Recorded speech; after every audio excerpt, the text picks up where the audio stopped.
不要拦我！我要见魏后！我要见魏后！公子不能进去！我要见魏后！王公子，这是高堂台，是你想闯就闯的吗？玳瑁公主，我要见魏后。魏后身体不适，不见人。有件事我要见魏后问个明白。该知道的你都知道了，回去吧。魏后身为后宫之母，你要给皇歇和月公主一个交代。这人真是疯了，把他赶出去。我要见魏后。公子，走吧。魏后，我要见你。魏后，放开我！放开他！我来了。魏后心里清清楚楚，皇歇倾心于月公主，可却言语含糊，偷天换日，这是为什么？打一开始，大王和我给你赐婚的就是殷公主，至于那芈月，是你自己一厢情愿，与我无关。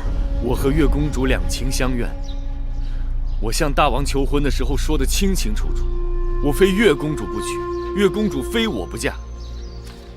魏后仁慈，切莫毁了子歇的姻缘。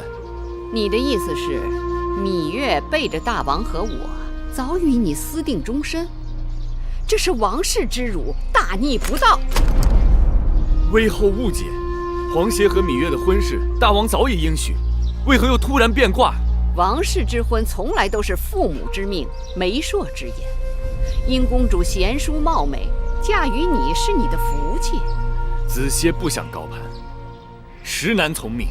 你跟芈殷的婚事已是覆水难收，不要啰嗦，回去好好操办吧。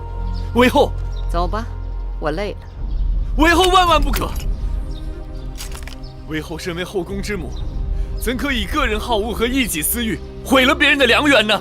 不要以为你是太子伴读，便可胡言乱语。后宫是我的后宫，规矩是我定的。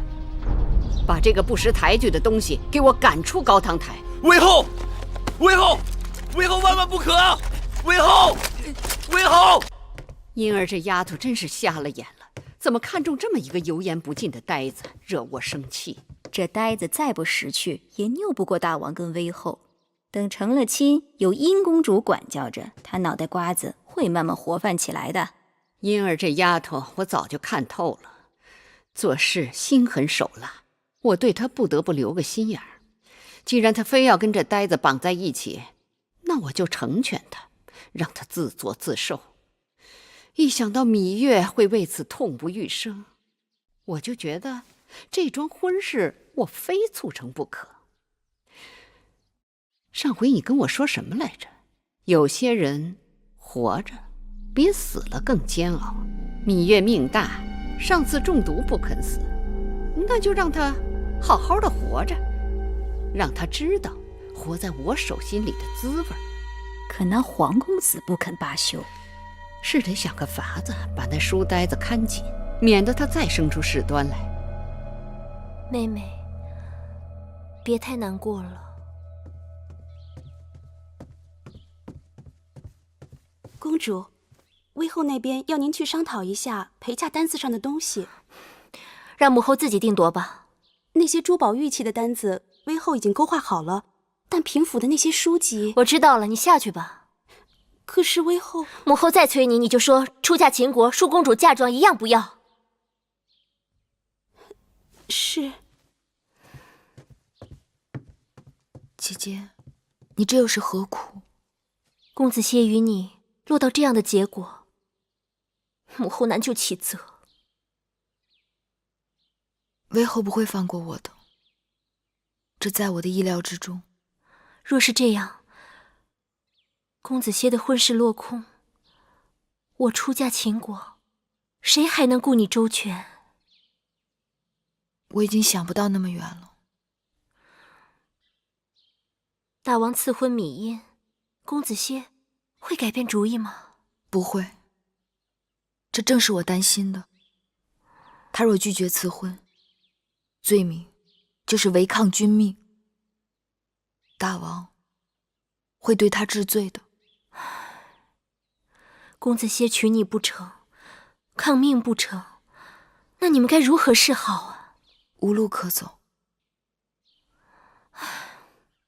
都怪姐姐，那日祭祀少司命献舞，姐姐半真半假的肚子疼，就是为了让你有机会和皇公子珠联璧合。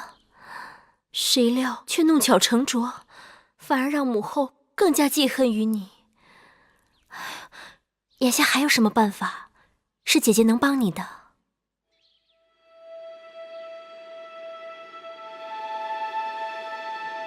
姐姐若愿意帮我，就找个万全的地方，让我再见子歇一次。好，姐姐来想办法。多谢姐姐。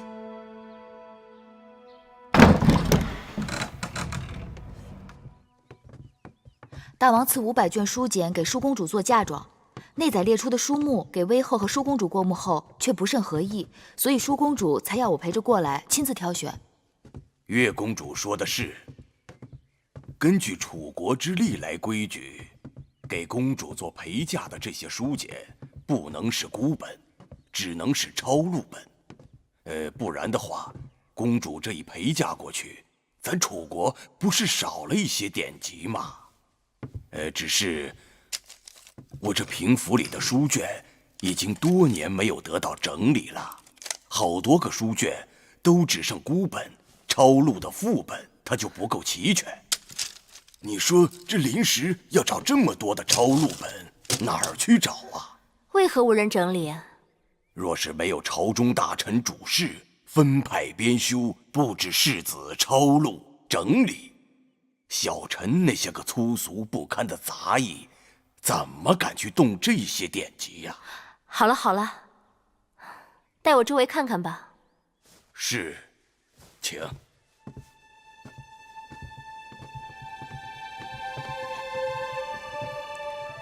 快去吧。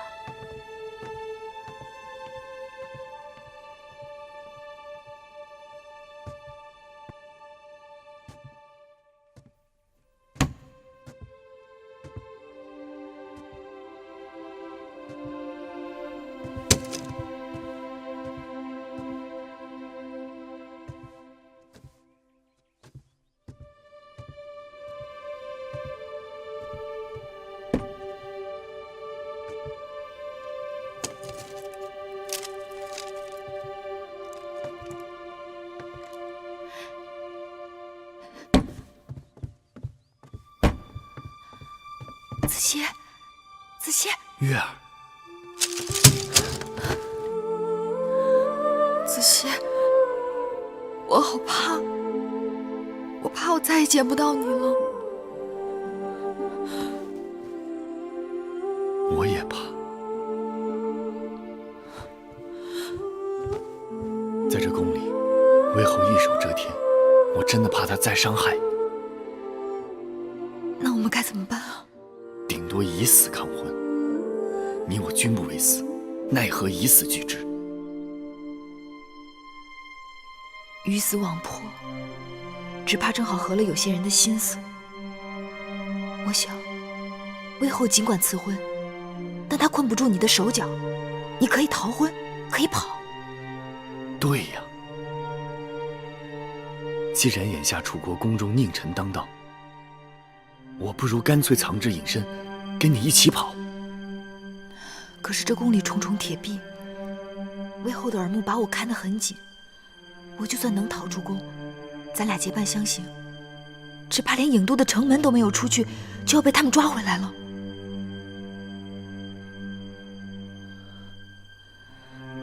可不会一点机会都没有吧？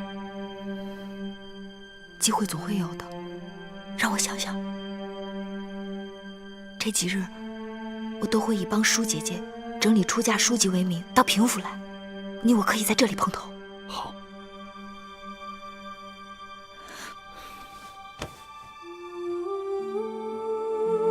假如我真的和子歇走了，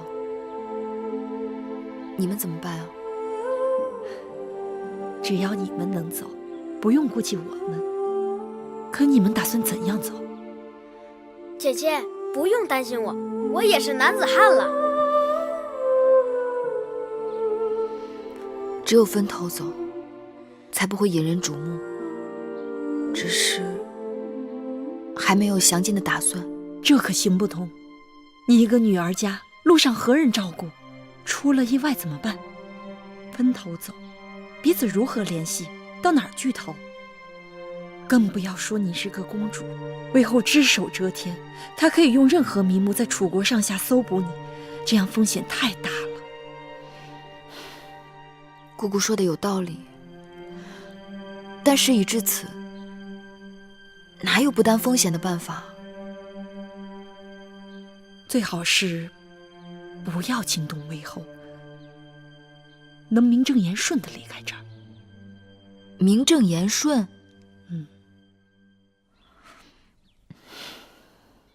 只怕很难。你们要抓紧时间誊写啊！是。哟，见过月公主。舒公主听说世子们正夜以继日整理抄录典籍，让我过来看看。啊，月公主请看，这是刚刚整理完毕的吴国史册。这些呢？哦，这是越国史册，正在整理抄写之中。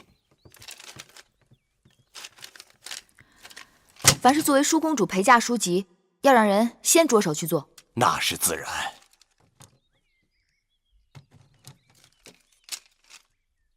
哎，这是什么？这是孙子兵法》。孙子兵法啊，这是一套比较完整的孙子兵法。当年孙武在吴国练兵，铸就了这套兵法，由吴王阖闾收藏于宫中。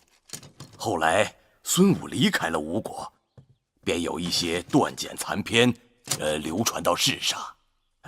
但这套完整的兵法呢，一直存在吴王的宫里。后来越王勾践灭了吴国，那么这套兵书也就藏于越国，直到先王灭越，才将这套完整的兵书收藏于我楚国的宫中。既然如此珍贵，为何扔在此处无人问津？是啊，当年先王在的时候，是想找人来整理这套兵书，可是没过多长时间，还没来得及动手，先王就驾崩了。大王继位的这些年，一直无人问起这套兵书。幸好舒公主的陪嫁书中没有这套兵书，要不然又得要多少人来誊写，忙手忙脚的，那也来不及呀。兵者，国之大事，生死之地，存亡之道，不可不察也。故经之以武士，教之以纪，而索其情。一曰道，二曰天，三曰地，四曰教，五曰法。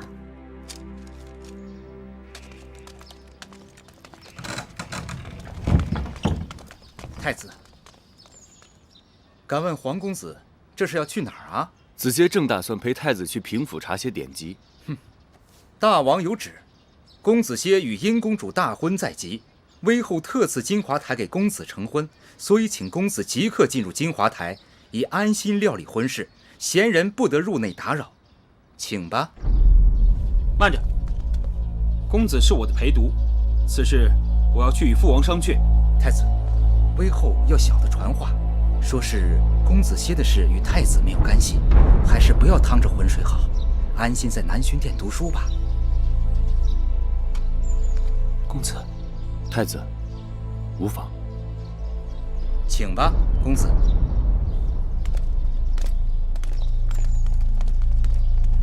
快去告诉芈月。是。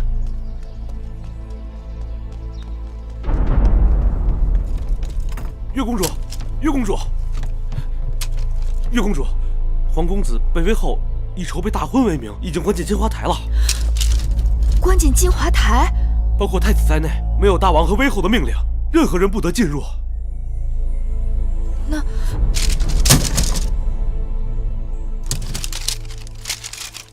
这竹简和编绳破旧成这个样子，姐姐却把它当宝贝一般。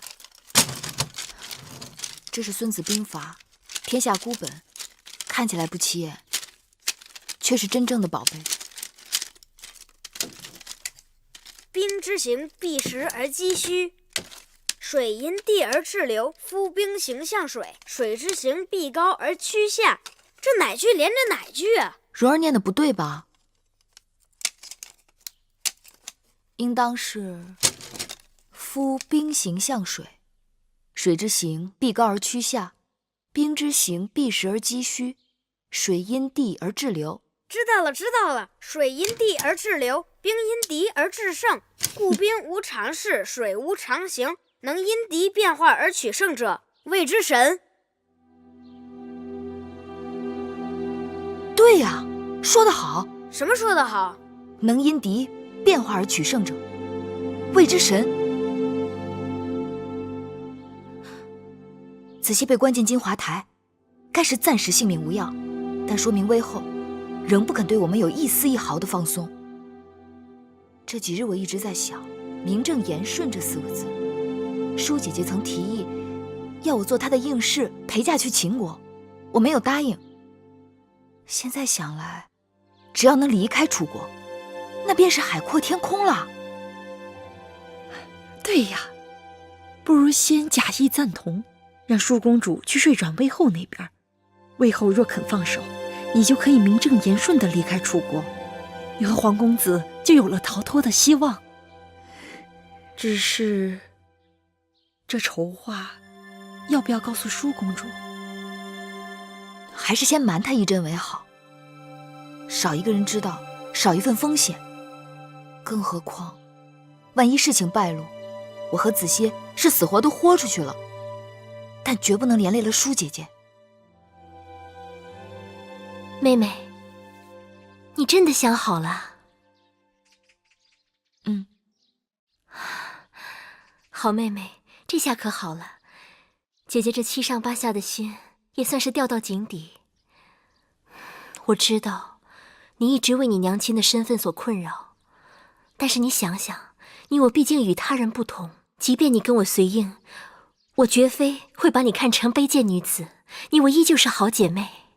将来你的儿女就是秦国的公子公主，血统尊贵，一生无忧。姐姐，此刻我就是想离开这儿。什么血统尊贵，一生无忧，我已经顾不上了。不管怎样，你想通了就好。我会去母后处向她挑明此事的。什么？你要芈月做你的陪嫁？你是真的糊涂懵懂，还是故意来惹恼我？母后既然愿意倾其后宫珍宝送舒儿出嫁，为何一提芈月2字就断然回绝？不要问那么多，不行，就是不行。芈月从小与舒儿一起长大，只有她最知道舒儿喜怒哀乐。秦国路途遥遥，若有芈月，也能减少舒儿的思乡之痛。正是因为我疼你，楚国的任何东西我都不会说个不字，但只有芈月，我不能撒手。芈月与黄公子婚事未成，楚宫内外早已议论。既然母后不想让她在楚宫出嫁，那就让她陪我去秦国，也可免了是非与众人的猜疑。不管外人说什么，我主意已定。难道母后一心想让她死在宫中？你是我的亲生女儿，别人说3道4也就罢了，你怎么这般不知好歹啊？舒公主错怪了魏后，魏后所做的每件事情都是为了公主好。既然是为了舒儿，那就帮舒儿解开心头之谜。从小只知道母后慈爱，对待宫中其他公子公主也恩威并重，宽严有度，为何只有对待芈月如此的刻毒刁难？芈月的娘亲与母后的嫌隙，那是多年之前的事情了。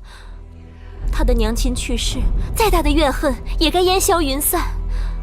难道连恩怨也要母债子还吗？事情并非像公主想的那样。那是怎样？好吧，既然你非要知道，那我就告诉你，我这么做是有缘由的。芈月尚未出生，执掌司天台的太史令堂妹就预言，芈月是8星出世，4府变，6甲乱，当主天下大变。芈月她从小心机和作为就异于常人，如果真应了堂妹的话，首先受害的便是我的骨肉。所以，不管她在哪里，我的眼睛都大大的睁着盯着她，免得她兴妖作怪。她再一日，我就食不知味，夜不能寐。你还要带她走？你太不知道轻重厉害了。母后，所谓堂妹的预言，从一开始就荒诞无稽，母后却偏偏自寻烦恼。芈月从小孤苦伶仃，母后更应该可怜她，年幼丧母，无人疼爱，对她格外开恩才是。却因为10几年前某人的胡言乱语，疑神疑鬼，捕影拿风，这是何苦？我把前因后果都告诉你，如此苦口婆心，你还执迷不悟，你想气死我呀！淑儿原本还猜疑玉儿到底犯下了多大的过错，听了母后一番话，却更觉得她无辜了。淑儿心意已定，若母后不准，我就去向大王评理，望母后顾及母女情面，不要再阻止淑儿带玉儿去秦国了。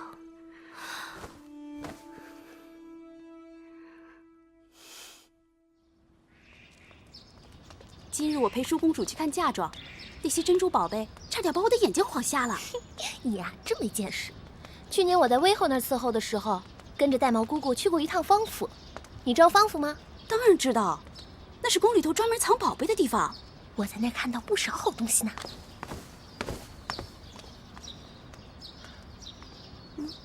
你知道吗？听说这回大王赐给每个陪嫁应时不少好东西呢。他怎么没去领啊？看书看傻了呗。自从威后给皇公子和殷公主赐婚之后，他就心灰意冷，胭脂水粉一概不沾，除了看书还是看书。用不上的东西，给咱们俩。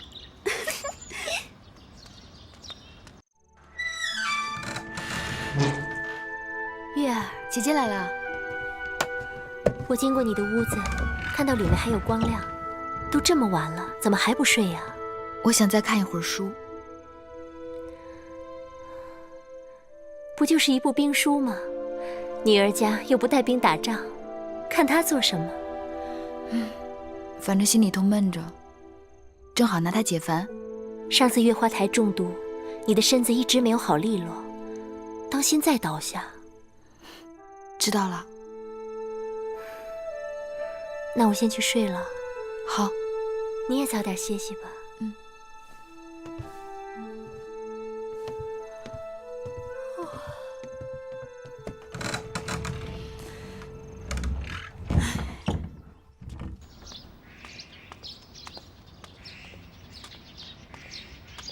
姑姑，何事？我是云梦台的魁姑，听说过些日子皇公子和殷公主就要大婚了，我们做奴婢的没什么好送的，做了些喜饼表表心意。啊，交给我吧。那就有劳了。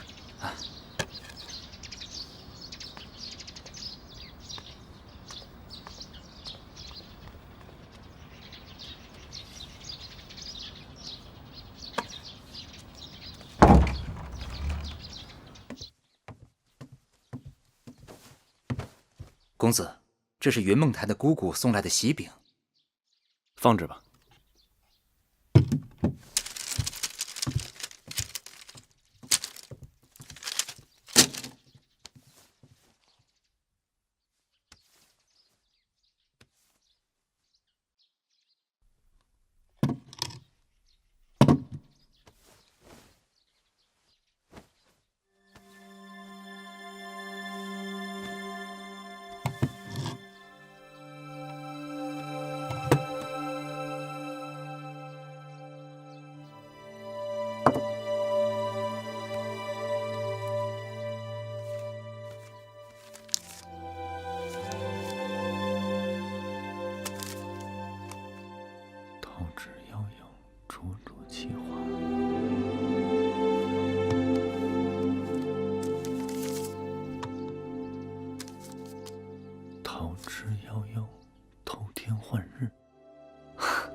灵儿，见没有？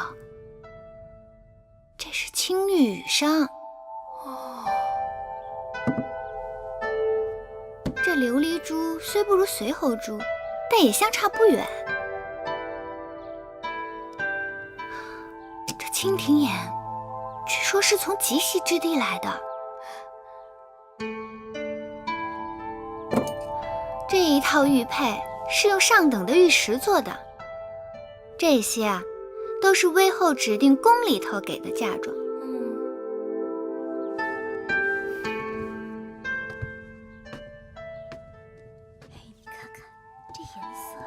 这犀角杯和这一套8组带钩，分别是用金银铜铁、西域硫错8种制材做成，这些啊都是大王赐的。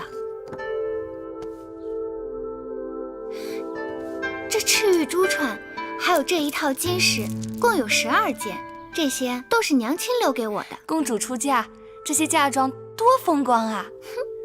看起来跟狄公主没什么两样。狄公主有什么好呀？狄公主要远嫁，要嫁到那狗都不拉屎的地方去，这辈子想回楚国，跟登天那么难。比起来，我宁可不当狄公主。公主说的也是，恕公主这次走了，还不知道哪日才能再见到。那月公主就更可怜了，娘亲早死，又不为威后所喜，只怕是连个送她的人都没有呢。说的也是啊，跟他娘亲一个命，都是给人当陪嫁硬士，没人送。哼，那本公主只好去送一送了。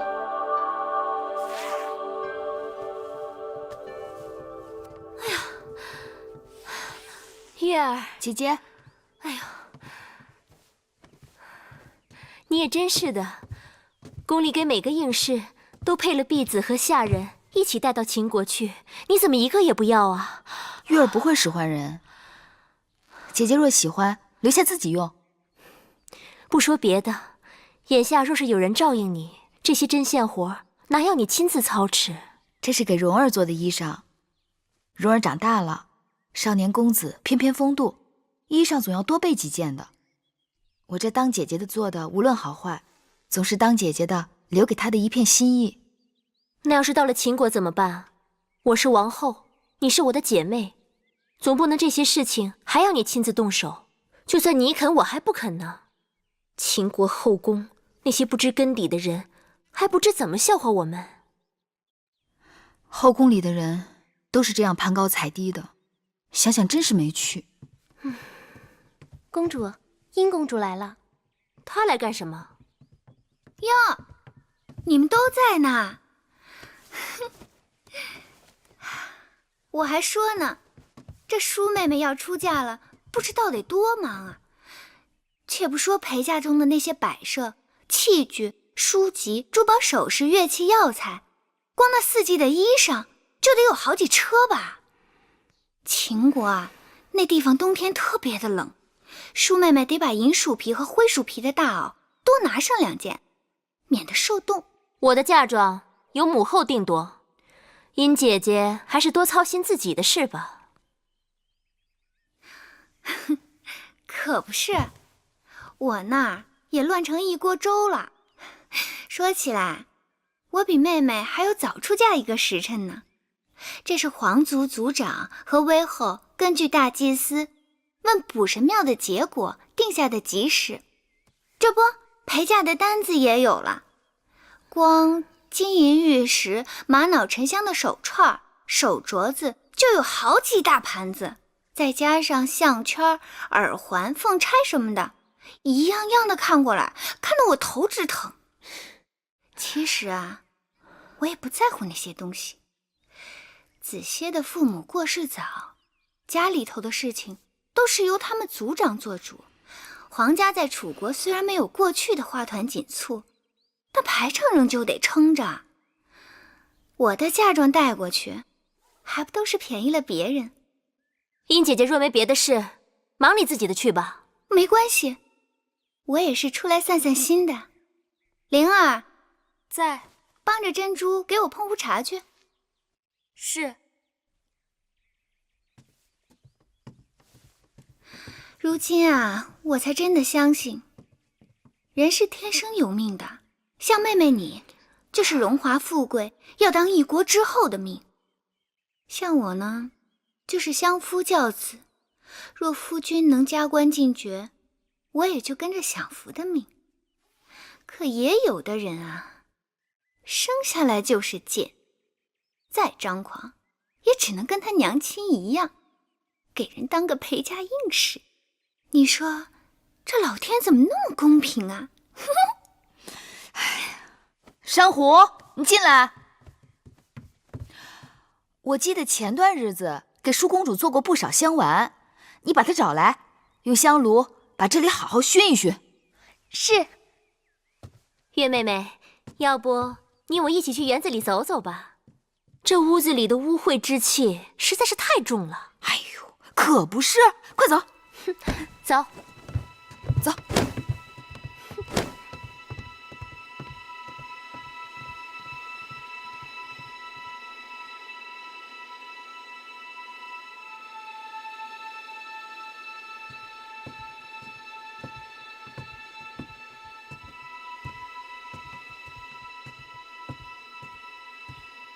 母后，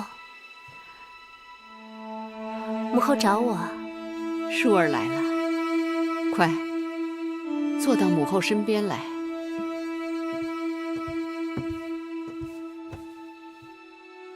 母后方才在想什么？想母后年轻时出嫁的情形。母后当年出嫁的时候，一定是美人儿。女儿家出嫁，衣衫光鲜，满心希冀，哪个不是美人儿？母后当年和你此时是一个样子，半点不知日后为人妻、为人母的苦楚。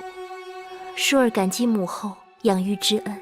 舒儿即将远嫁秦国，那里不似楚国，没有母后和大王为你遮风挡雨，万事都要靠你自己。有些话我不得不叮嘱你。这几日我特别派人去查了一下秦王后宫的情形，你知道吗？秦王之前娶的王后是魏国公主，随王后一起嫁入后宫的还有她的亲妹妹魏延和她的一个族妹。王后无子嗣，魏延把自己的儿子公子华托付给王后抚养。这位公子华现在在众人眼中已是准太子。去年春天，前王后病逝，魏延已经升为夫人位分，大权在握。我担心你宅心仁厚，到了秦国不是他们的对手。母后放心，秦王已经答应舒儿，要庇护舒儿一辈子。有秦王庇护固然是好，可是靠人不如靠自己，更何况枕边人的话是靠不住的。母后，好了，眼下多说无用。终有一日你会明白母后的苦心。蓉儿再有2、3年就可以分封领地，无论好坏都可以照顾好你自己和葵姑。小冉，我原本打算把小冉留下的，但郑伯身体欠佳，已无力抚养小冉。我想，我还是把小冉带走吧。姐姐，此去秦国路途遥远，途中一定会遇到许多危险。小冉弟弟的事，还是再想想别的办法吧。小冉不能进宫，可跟着你，你是公主陪嫁又多有不便。我想，唯一的办法就只有这个了，让小冉跟着我。不可能，我们都知道，小冉不可能进宫的。但我可以出宫，小冉跟着我，我跟着你。陪嫁应试都有随从侍女，我随你一同离开楚国，既可以一路照顾你，又可以照顾小冉。那蓉儿怎么办呢？姐姐，别再把我当小孩子。葵姑这法子我赞成。我眼下虽不能为你和弟弟争一块天地，但绝不要你和葵姑再为我操心。再说云梦台里还有其他姑姑，不怕没人照应。蓉儿的确长大了，懂事了，只是葵姑为我们姐弟已经辛苦了半辈子，我原本打算让魁姑跟着你去养老的，若是跟了我，难免前景险恶，凶吉难卜。不用多说了，跟你走，无论是吃苦还是享福，姑姑都情愿。玳瑁，你跟随我这么多年，忠心耿耿，我和你的情分早已超越了主仆，所以我心里有个打算，一直不忍跟你说。微后要是这么想，就把婢子当外人了。淑儿要出嫁，我心里总是不大放心。她过于天真，心性纯良，要远嫁那虎狼之妻，我担心她不是那些后宫之人的对手。微后是打算找个心腹跟着舒公主去秦国，好助她一臂之力。正是。微后既有此意，玳瑁在所不辞。你真的愿意去？玳瑁从小入宫跟随微后，家人受尽微后恩典与责，婢子的性命都是微后的，只要微后肯放心，婢子一定竭尽全力保舒公主在秦宫平安。有你同去，我在楚宫也能睡几日安稳觉了。其实让你去，我是一举两得。我已经对那贱人做了安排，万一他没死在路上，到了秦国，说不定哪日他会成为舒儿的克星，到那时就要靠你见机行事了。婢子明白。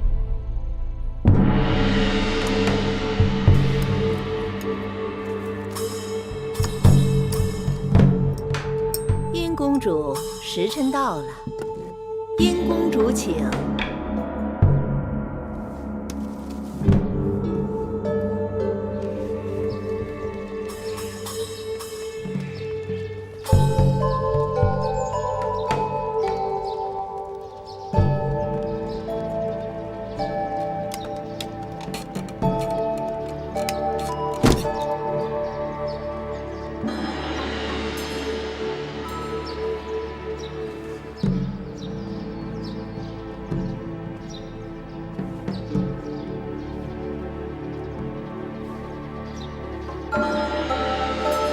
殷公主，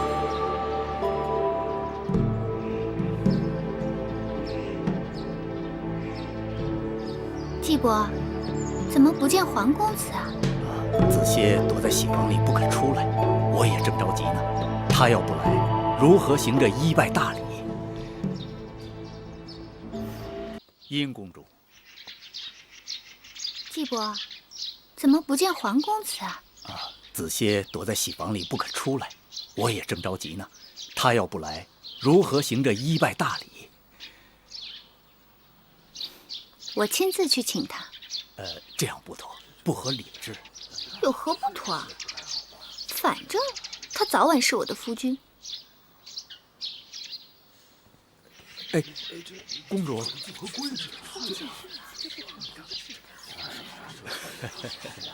也好。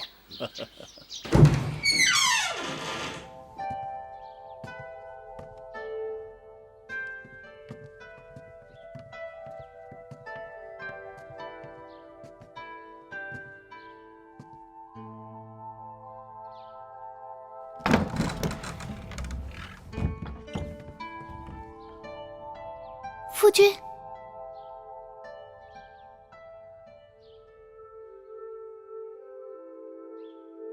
今日良辰美景，夫君为何背对着我？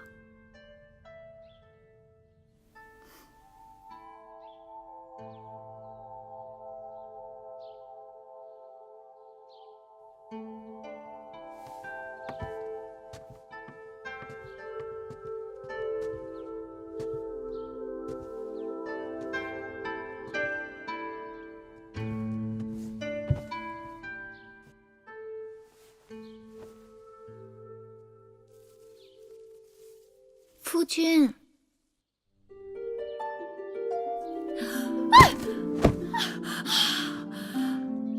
姑母怎的好糊涂啊，竟然叫侄儿夫君。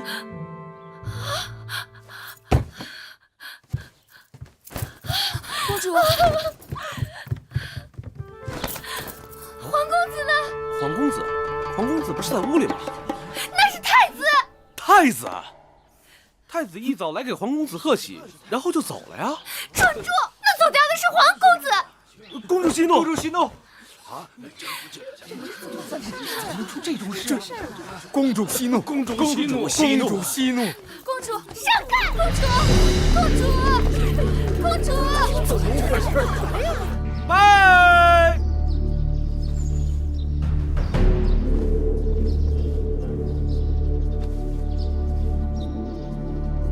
再拜。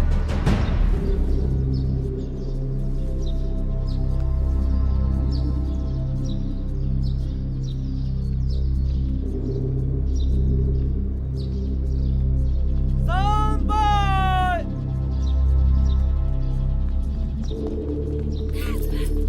贱人！干嘛呀？贱人！放肆！米音，贱人！嫡公主出嫁，你怎敢放肆？大王为后替米音做主，皇协拒婚，他跑了。此事当真？金华台里，太子穿着喜服，皇公子根本不见踪影。定是那芈月设此奸计，毒害婴儿。大王为后，千万不可放过这个芈月。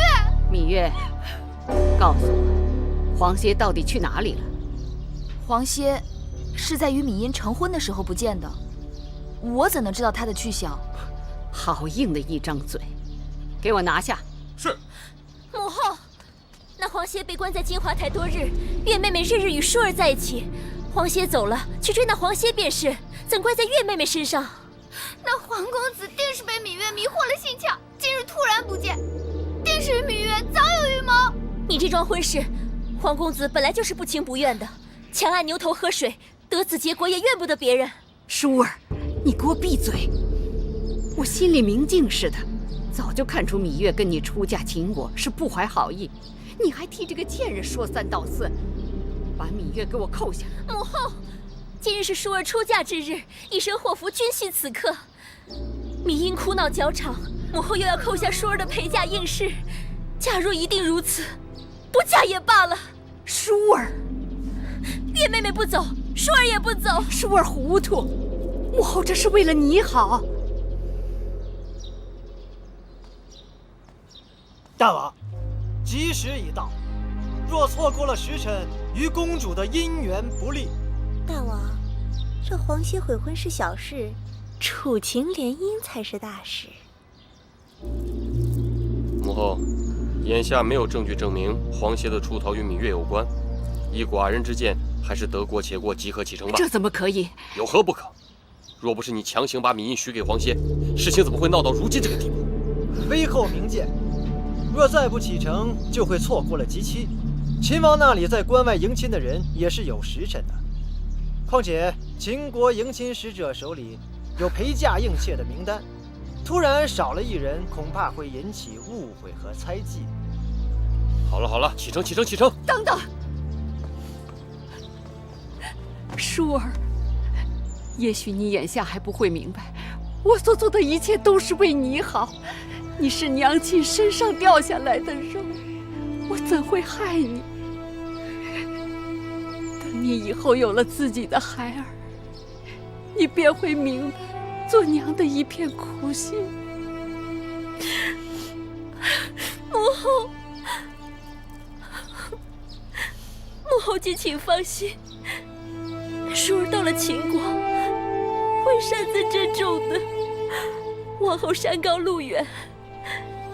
舒儿不能陪在母后身边尽孝，还望母后多加保重。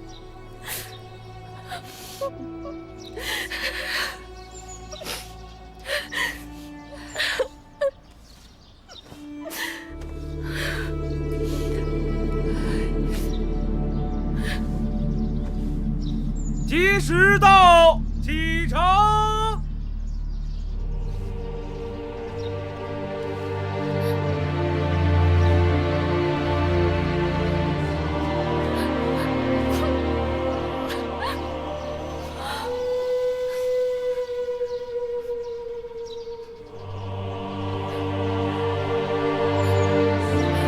为后大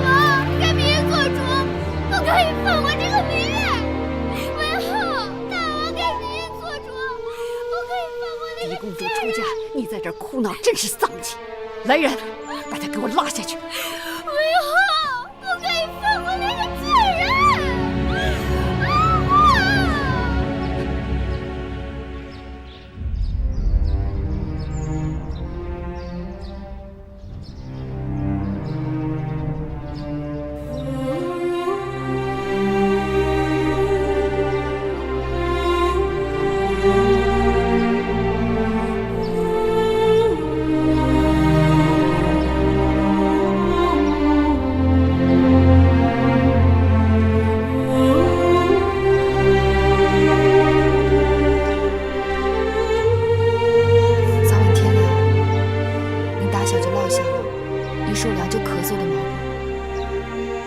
记得添衣裳，千万别受冻。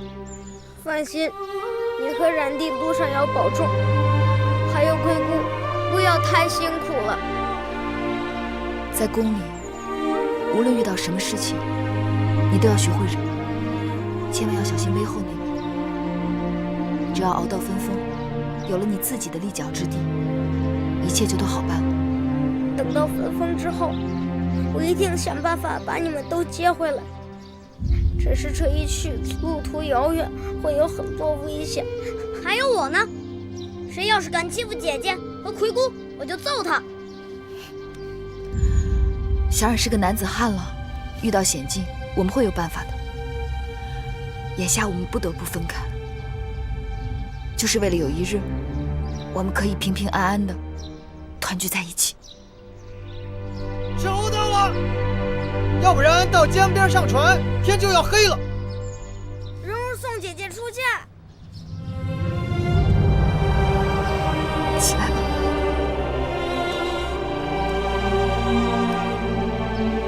保重。保重。走吧。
襄城守将唐遂拜见舒公主。免礼。谢公主。这位是秦国的蒙敖将军，特来迎亲。外臣蒙敖拜见舒公主。蒙将军有礼。公主，行宫已经准备好了，请您先行歇息。明日，蒙敖将军会亲率人马为送亲队伍打前站。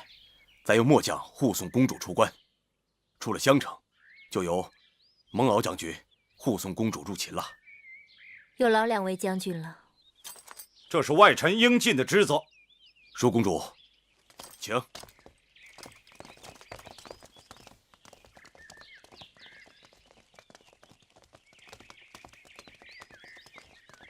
岳公主，小心脚下。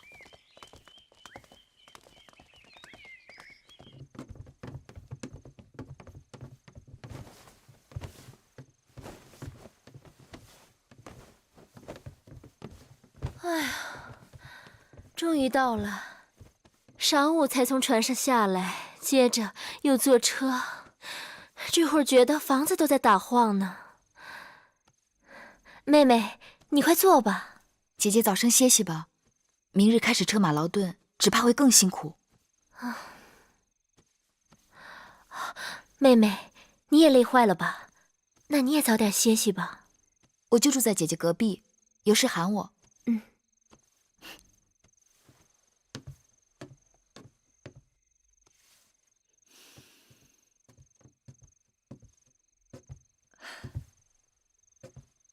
这孩子累坏了，一沾枕头就睡着了。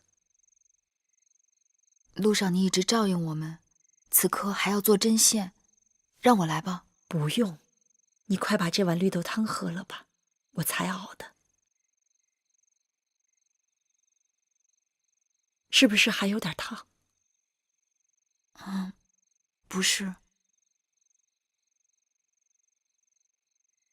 明日就要离开楚国了，我这心里乱乱的。能顺顺当当的走到这儿，已经不容易了。虽说出了楚国，魏后的手就够不着了，但家也就此难回了。有亲人就有家，首先是要活着，只要能活下来，你娘亲和举姬就没有白死。等我们跟黄公子接上了头，就该将实情告诉舒公主，免得走得突然，让她伤心。姑姑说的是。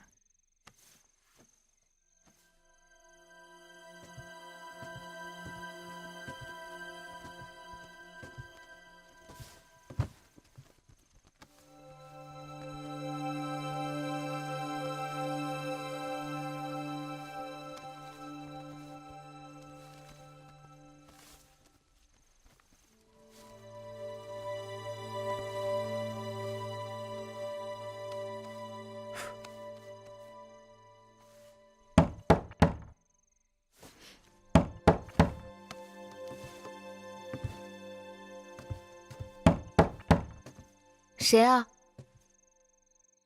一位故人。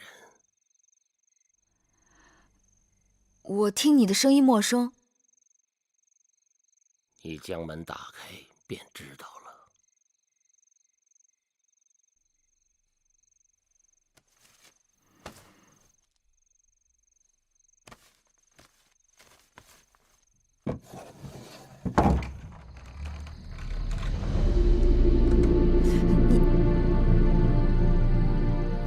你谁啊？老夫没有猜错，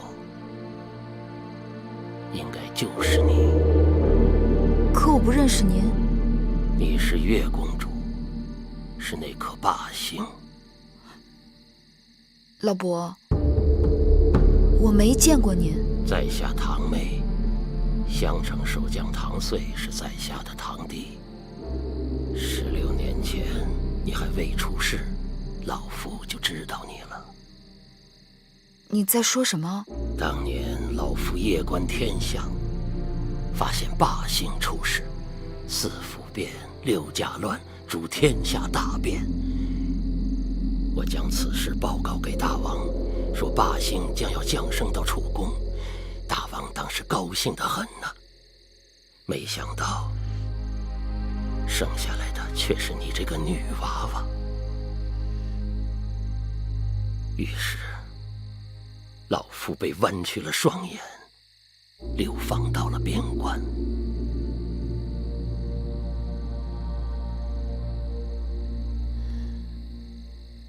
难怪从小父王就叫我霸星。你也知道自己是霸星？什么霸星？我芈月就是普通女子，与那帝王之说毫无干系。天命不可违，无男女之分，非人力所能更改。若是逆天而行，必受其祸。必受其祸？你是说这么多年，我们受苦受的还不够？你可知道，我和我周围的人就因为这罢兴之说而受牵连。老夫只是一介星象之士，根据星辰变化记录言说。就因为你的胡言乱语，害得我娘命运多舛，害得我跟我弟弟从小被人欺负。我们与你无冤无仇，你为何要多事？为何要与我们过不去？天将降大任于斯人也，必先苦其心志，劳其筋骨，饿其体肤，空乏其身，幸福好了好了乱其，所你走吧。你再不走，我要喊人了。晚了，走不了了。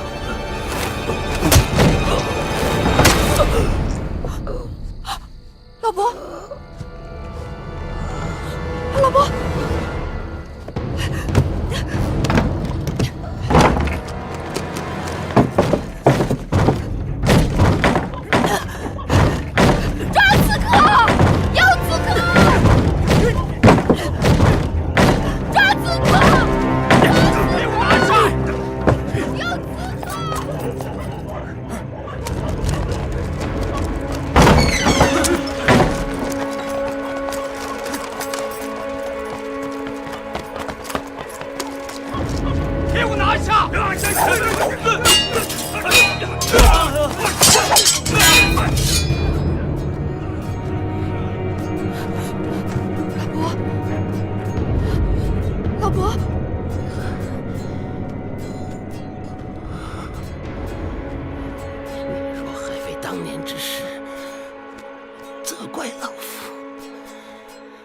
今日老夫算是用性命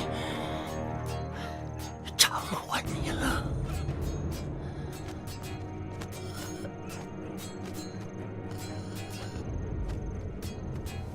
老伯，老伯，老伯。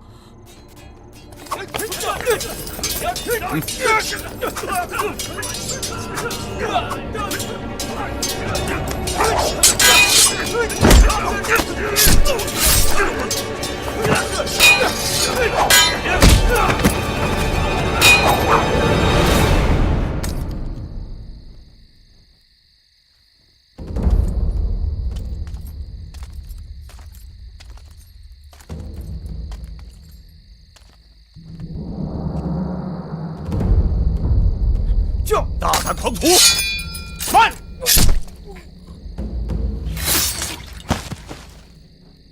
踏进去，咎由自取。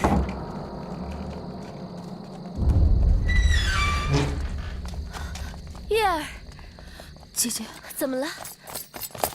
唐将军，出什么事了？林公主，两个大逆不道的小贼惊扰贵人们歇息。现末将已将其诛灭，望舒公主恕罪。唐妹老伯，可是唐将军的堂兄？不错。老伯仁义，替芈月挡了致命一剑，已经不行了。敢问公主，他人在何处？在我屋里。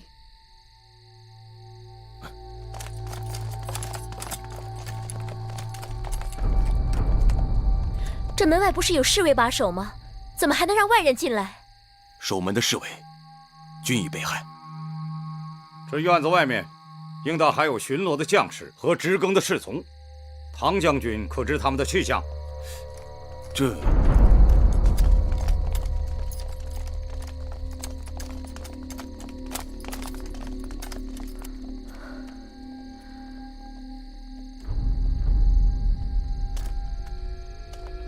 末将失职，明日一定仔细查处，严惩不贷。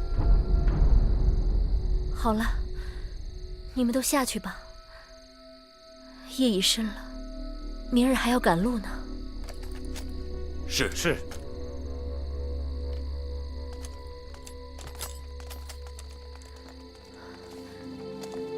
月儿，你没事吧？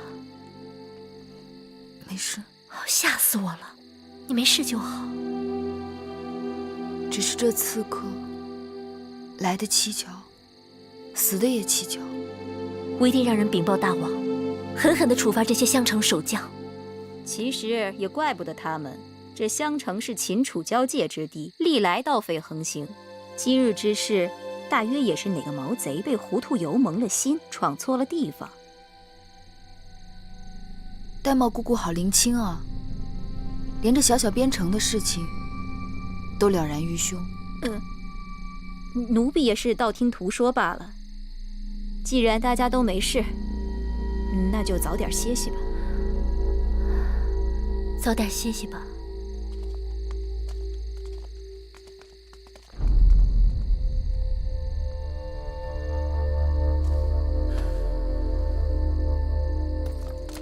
唐将军，你还是警醒点好。这下半夜要是再出什么差池，你我的脑袋可就保不住了。这是当然。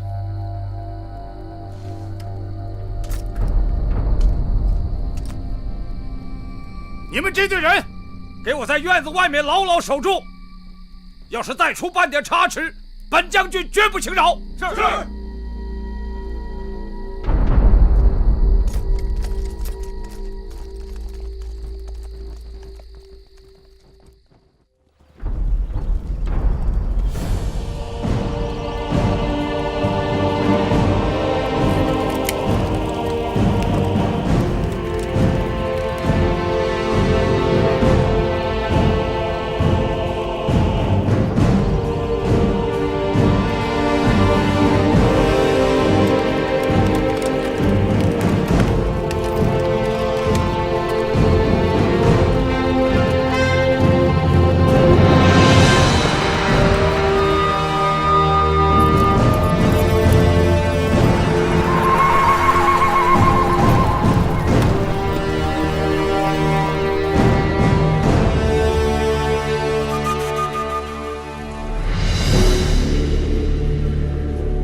我想了一夜，昨晚之事绝非意外。我心里有数，那堂妹突然上门，只怕就是好心来报信呢。难道还是韦后？是他，也可能是别人。这可怎么是好？原以为一切都可以结束了，可现今……我只好盼着赶快到武关，到了那儿就有着落了。黄公子，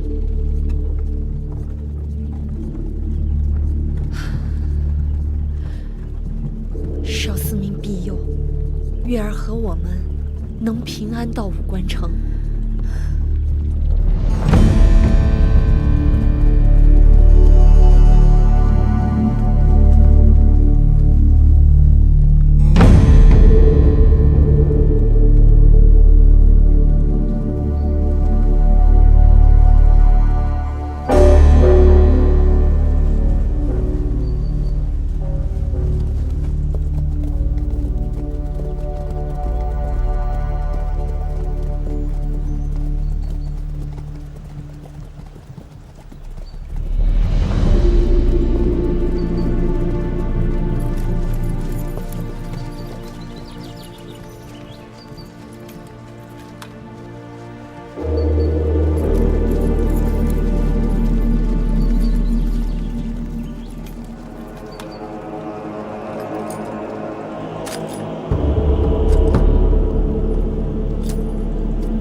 公主，此处已是楚秦交界，末将只能护送公主至此。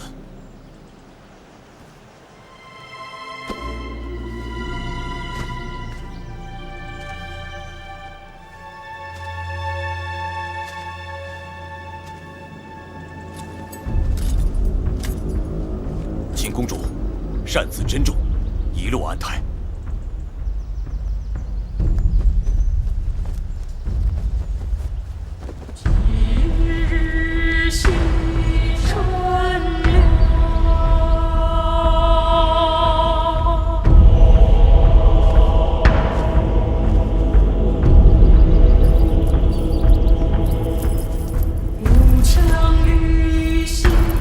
上坡。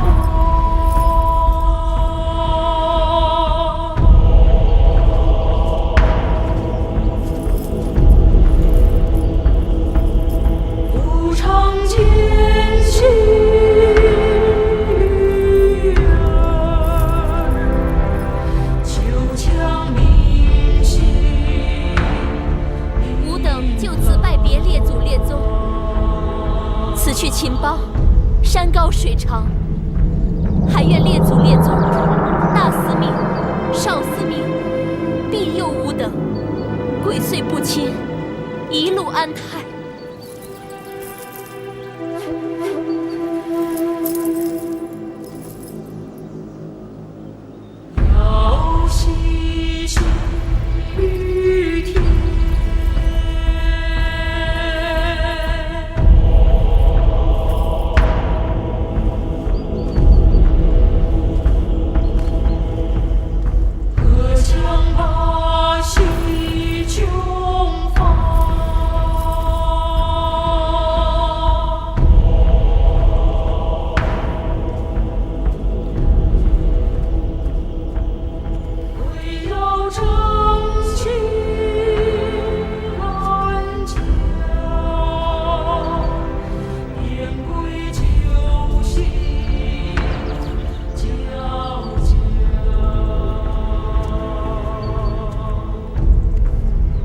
这是在做什么？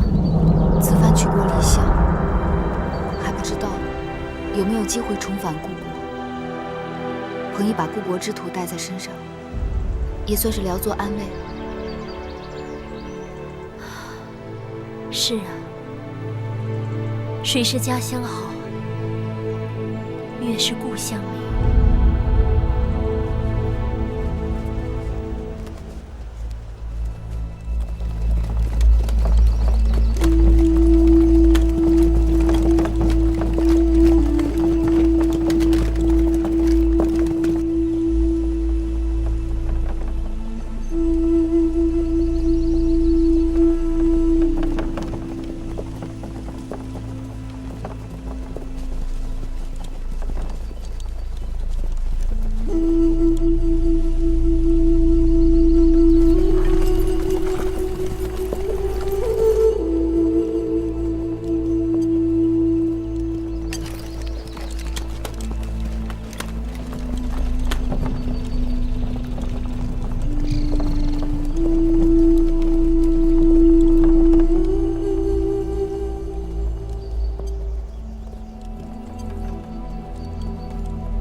公主，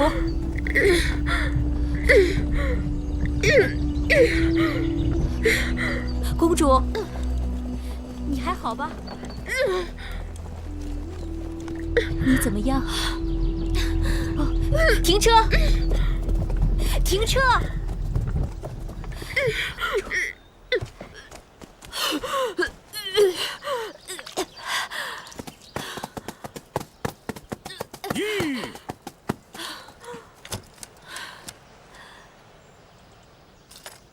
公主，太庙已定下吉时，咱们行程紧迫。末将知道，公主身子娇贵，可公主每日迟出早歇，走走停停，中间又是种种事故，照这个速度行进，怕是会延误婚期的。将，公主尊贵之躯，难以承受车马颠簸之苦，自然要多加休息。将军既奉秦王之令，遵令行保护之责即可，并非押送犯人。何时行，何时止，当由公主做主。及期如何，与你何干？放肆！你只不过是小小奴婢，竟敢对本将军无礼！不错，我是奴婢，但我是楚国公主的奴婢，不是将军的奴婢。既入秦界，要遵秦法，耽误了规定的行程，无论奴婢贵人，一律责罚不贷。将军息怒。秦王以礼聘楚，楚国以礼送嫁，将军身为秦臣，该以礼护送。公主病倒，将军和属下必然滞留。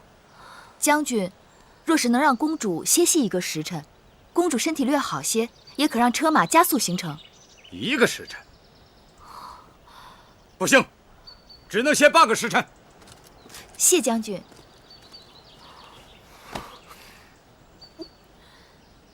姐姐，喝口水吧。这水是必须喝的。荒原之中，水是救命的神仙。不，我怕喝下去，一会儿又吐出来。与其如此，不如不喝。姐姐，入秦多日，你不是吃不下东西，就是把吃的东西全都吐了出来。若是这样下去，身体会吃不消的。公主受的苦你都看到了，且不说送来的膳食粗劣，用膳的时候竟然仍在行进中，人坐在马车里颠得七荤八素，还没吃一口就吐出来了，这哪里是迎亲啊，分明是折磨人。这里不是我们楚国王宫，身边也不是我们楚国臣子，荒郊野外，缺衣少食是难免的。千里迢迢，吃不下也得吃一些。身子是姐姐自己的，损伤了无人可抵偿。出嫁前，只知道这一路曲折遥远，谁料会如此艰辛。还有那个蒙敖将军，更是可恶，完全不把我们放在眼中。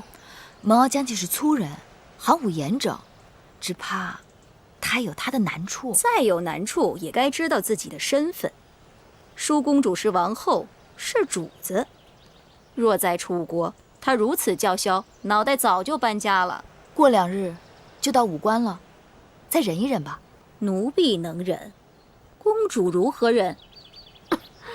一入秦地，就黄沙漫天，西风凄凉，稍一露头，身上嘴里全是沙子。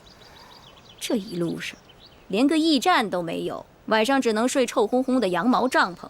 你问问公主，入秦的这些日子，公主有多少天没梳洗了？那段时间坐船，我以为会是最难熬，如今想来，就如同仙宫一样。既然出嫁没有退路，那姐姐只好想着，只要熬过这一关，往后就好了。如何之后？熬不过眼前，又哪来的往后？我真是想家。这一路，越走越灰心。这般周折，真是让人……姐姐是想说，真有些后悔出嫁了吗？什么越走越灰心？明明是越走，与心上人越近才是。哪来的心上人啊？进入秦国这些日子，姐姐可听说过秦国4塞？武关、函谷关、萧关、大散关。武关城是秦楚边塞第1城，秦王就是从这里出关，进入大楚，去向姐姐求亲的。妹妹提起秦王求亲，真是恍如隔世。到了武关就有驿站，站站相连，一路平坦大道直通咸阳。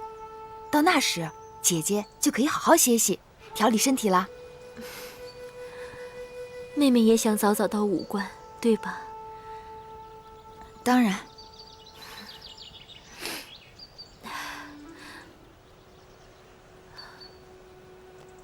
说来也是，这么多的车马兵卒，都是因我而来。我要是打不起精神，不是更连累了大家？好了，把水和食物给我一些吧。姐姐，来。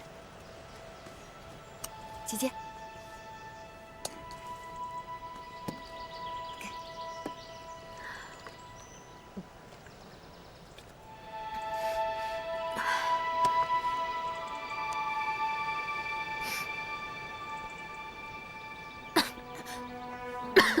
姐姐，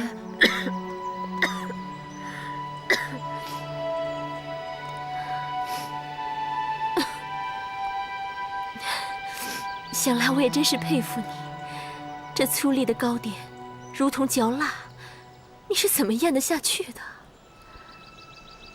姐姐是从小没有尝过饿肚子的滋味，其实有东西吃，比饿着要舒服多了。真的吗？舒公主是金枝玉叶，天生就不该受苦的。像这种吃食也能将就下去的人，是自降身份，自轻自贱。姑姑若是觉得只有饿肚子才能保住大厨脸面，那你就饿着好了。但不该劝姐姐也挨饿。路上行程艰难，需要体力，不吃哪来的力气车马劳顿？别争了，我倒是真有些饿了，我再吃几口吧。